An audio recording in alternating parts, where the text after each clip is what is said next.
biasanya saya bantu jawab. Boleh kita langsung wawancaranya? Boleh, silakan. Yang pertama, di sini saya ada masalahnya ada dua, yaitu tentang pencaksilat atau seni bela diri dan tubuh badan muslimin. Jadi yang saya ingin tanyakan ya, yang masalah pertama tentang pengetahuan dan untuk membentuk seni bela diri. Ya. Yang pertama adalah apakah pernah ibu melihat atau mengetahui tentang seni bela diri dan seni bela diri apa saja yang dikenal? Kalau seni bela diri, saya tahu yang saya kenal itu yang kita Indonesia lah ya, pencak silat. Nah, selain itu juga yang dari luar ada karate atau taekwondo. Tapi yang kalau untuk perinciannya, saya hanya tahu dasar-dasarnya aja. Pencak silat itu apa sih? Pernah melihat gambar lalu? Pernah melihat gambar televisi, dan sekolah ini juga pernah mengikutkan anak-anak untuk pencak silat. Itu yang kita lihat. Yang kedua, pertanyaannya adalah ibu mengetahui seni bela diri di Indonesia. Kalau mengetahui di dalam silabus itu kan ada seni, termasuk ada pembelajaran seni bela diri ya. Mengapa hal tersebut masuk dalam silabus dan dikenal SD di usia dini? Kalau saya tidak salah itu pencak silat adalah seni bela diri dari Indonesia. Saya kenapa masuk dalam silabus ya? Karena pemerintah ingin anak-anak ini mengetahui ilmu bela diri apa yang berasal dari Indonesia. Karena selama ini mereka hanya mengenal dari luar saja. Banyak anak yang mengikuti karate, taekwondo. Tapi karena ada silabus pencak silat ini, jadi anak-anak pasti akan ingin apa sih itu pencak silat, dan pencak silat itu berasal dari mana. Nah, jadi saya rasa ini pencak silat ini dibuat di silabus supaya anak-anak juga bisa diajarkan di SD, supaya mereka juga dengan usia dini mereka dapat melatih dirinya, melatih motoriknya sendiri. Begitu Bu ya. Itu kan yang ketiga Bu ya. Iya. Mengapa kepala sekolah termasuk salah satu orang yang bertanggung jawab dalam pendidikan mutu dan pendidikan pengembangan diri sekolah? Kepala sekolah dikatakan termasuk salah satu yang bertanggung jawab karena dia merupakan suatu pimpinan suatu instansi, misalnya suatu sekolah. Nah, mengapa dia harus bertanggung jawab? Karena kepala sekolah itu punya kewajiban, ya, membina, mengarahkan guru-gurunya, ya kan? Dan dia juga mempunyai peran penting di dalam sekolah. Misalnya dia juga bisa sebagai manajer sekolah, menyusun rencana atau mengorganisasikan sekolah itu supaya bagaimana sekolah itu dapat terbentuk, kan, menjadi sekolah yang dapat diandalkan lah, ya, diandalkan. Dan kenapa kepala sekolah itu juga bertanggung jawab untuk peningkatan mutu sekolahnya? Karena memang itu adalah suatu pimpinan yang harus memang mempunyai tugas yang penting dalam meningkatkan mutu pendidikan anak-anak. Nah, tugasnya bukan hanya itu aja, tetapi tugasnya juga dia itu bisa mengkoordinasikan suatu kegiatan dan membina atau mengarahkan para guru di dalam melaksanakan tugasnya.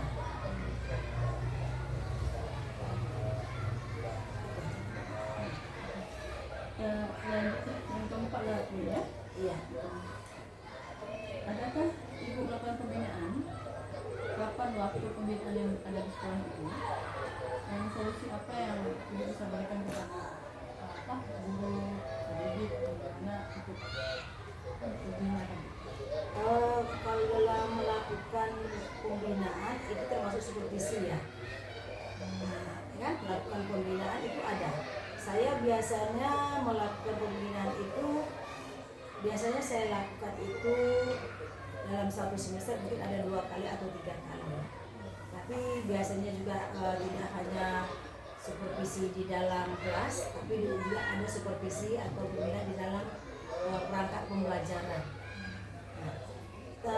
Kenapa itu perlu dilakukan? Karena itu di situ adalah untuk membina para guru-guru, ya, untuk membina para guru-guru melakukan tugasnya dengan baik dan bertanggung jawab pada tugasnya.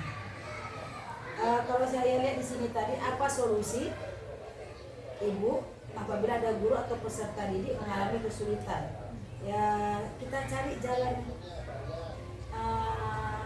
bersama-sama.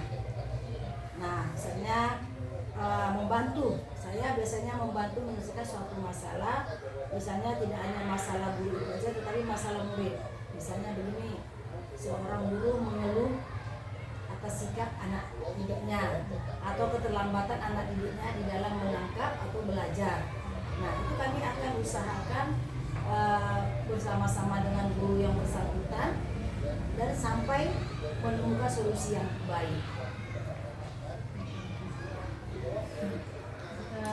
Yang berikutnya itu yang kelima, untuk dua SM kan diadakan setiap tahun, Bu. Iya. Apakah di sekolah ini ada peserta didik mengikuti O2SM tersebut? Juga kalau Pencaksilat, kenapa yang mengikuti? Kalau O2SM itu sudah berapa tahun berlangsung ini kami selalu ikutkan anak-anak. Tapi untuk pencak silat ini kalau tidak salah saya baru ikutkan tahun ini. Karena apa? Karena pada tahun ini anak-anak rupanya ada yang bisa bela diri pencak silat. Dan ini kami ikutkan dalam perlombaan O2SM ini. Dan tahun ini anak kami yang masih peringkat kecamatan aja. Yaitu namanya itu sekarang kelas 6. Kemarin udah kelas 5 ya, mengikuti perlombaan itu, namanya Grace dengan Sela.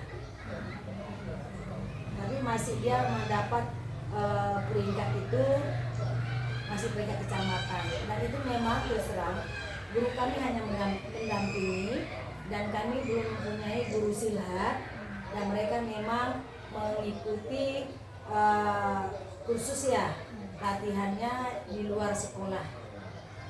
Nah, jadi di dalam mengikuti O2SM ini yang mendampingi adalah guru olahraga supaya saling membantulah, membahu agar dapat terlaksana dengan baik.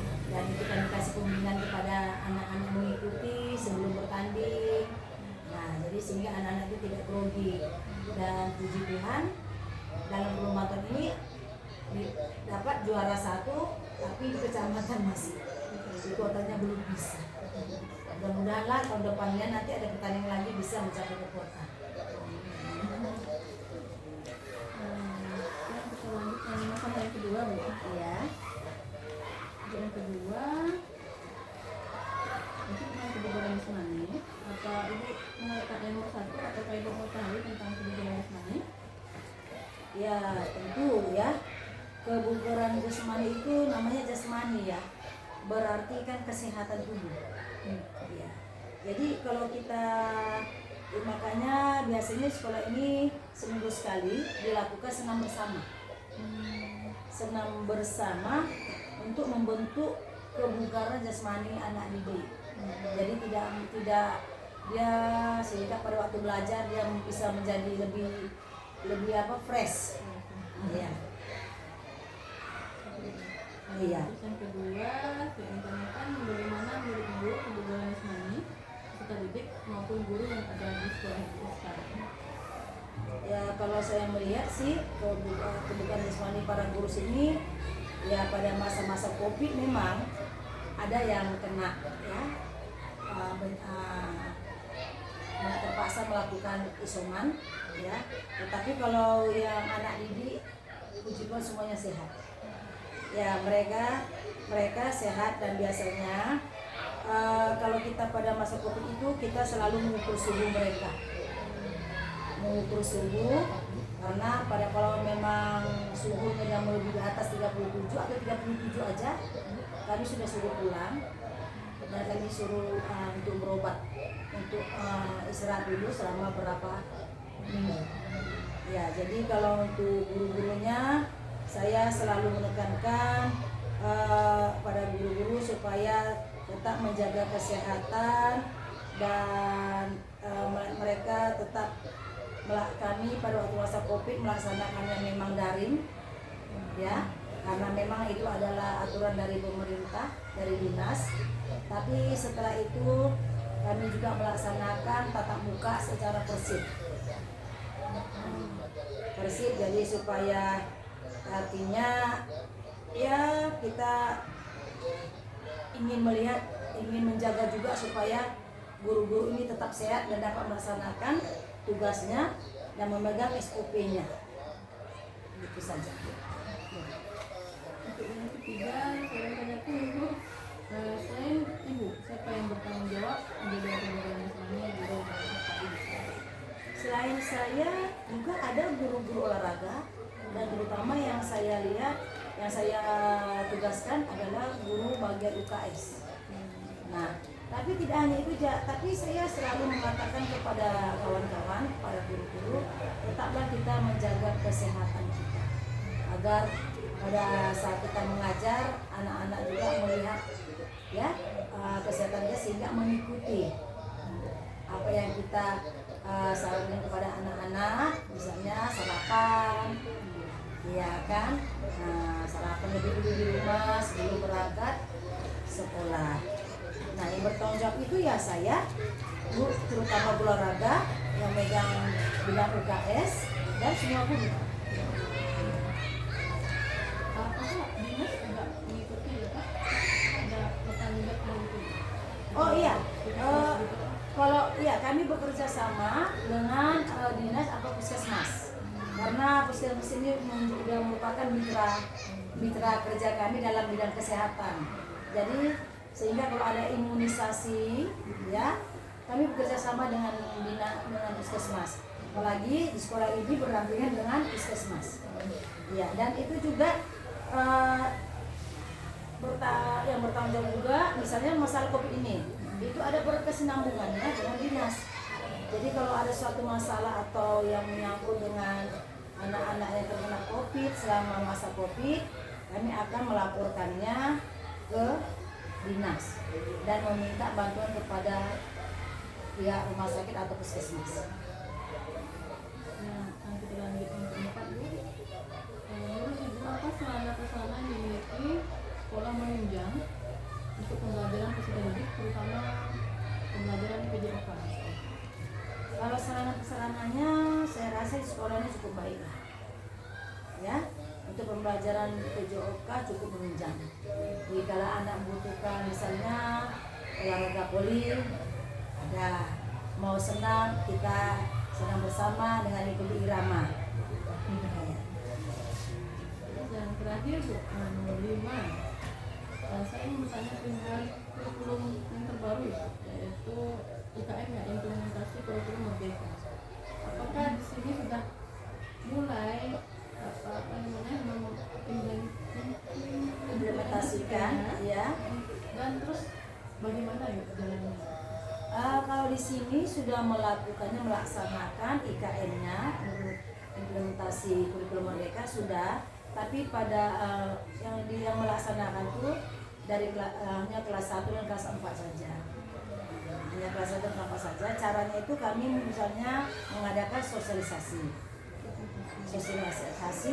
dengan guru-guru, mengadakan sosialisasi dengan guru-guru dengan menyiapkan atau memanggil narasumber yang mengerti tentang IKM ini. Nah, baru-baru ini kami sudah melaksanakan workshopnya. Apa sih IKM itu dan bagaimana cara melaksanakannya? Itu sudah kami laksanakan, akan melakukan workshop pada kemarin tanggal 26. Ya, dengan mendatangkan narasumber. Ya, kalau dibilang kurikulum merdeka ini sebenarnya dilakukan itu ya, gimana yang bilangnya ya, kita sebenarnya masih belajar, masih awal. Nah, masih belajar, masih awal. Makanya yang melaksanakan itu hanya masih dari kelas 1 dan kelas 4. Ya, bertahap. Ya, nampaknya bertahap, mudah-mudahan aja bisa dilaksanakan dengan baik. Nanti rapotnya berubah lagi Bu atau Kemungkinan berubah rapotnya karena sistem asesmennya pun berbeda. Iya, berbeda. Kemarin waktu workshop itu narasumbernya mengatakan kalau dulu kan kita ada PAT ya, PAT ada PAS. Nah, tapi di sini ini katanya sekolah itu tergantung sekolahnya mau melaksanakan atau tidak. Iya, karena nilainya sudah ada asesmen, sudah kita dari awal sudah kita mendapatkan asesmen atau nilainya. Iya, raport kalau mengenai raport, saya rasa nanti berubah. Ini kan kita kalau raport ini kan itu adalah kebijakan dari dinas. Nah, kita menunggu dari dinas dulu. Apakah dinas yang selalu menyiapkannya kan biasanya begitu. Setiap tahun ajaran baru kan raport kelas 1 itu kita pasti ambil kebijakan atau kebijakan itu pasti dari dinas. Nah, untuk raport yang IKM ini kita belum tahu bentuknya bagaimana, kita masih menunggu. Terima kasih atas semua jawabannya Ibu. Dari saya masih mohon maaf Ibu, apakah salah kata, belum lancar berbicara, mohon maaf. Oh iya, sama-sama Bu Novi. Saya juga minta maaf ya. Dalam berwawancara kemungkinan saya bertutur kata juga ya seperti yang tidak diinginkan, tidak sesuai. Minta maaf juga. Semoga Bu Novi bisa lancar mengikuti PPD-nya sampai lulus. Terima kasih banyak ya. Terima kasih sama-sama Bu Novi ya.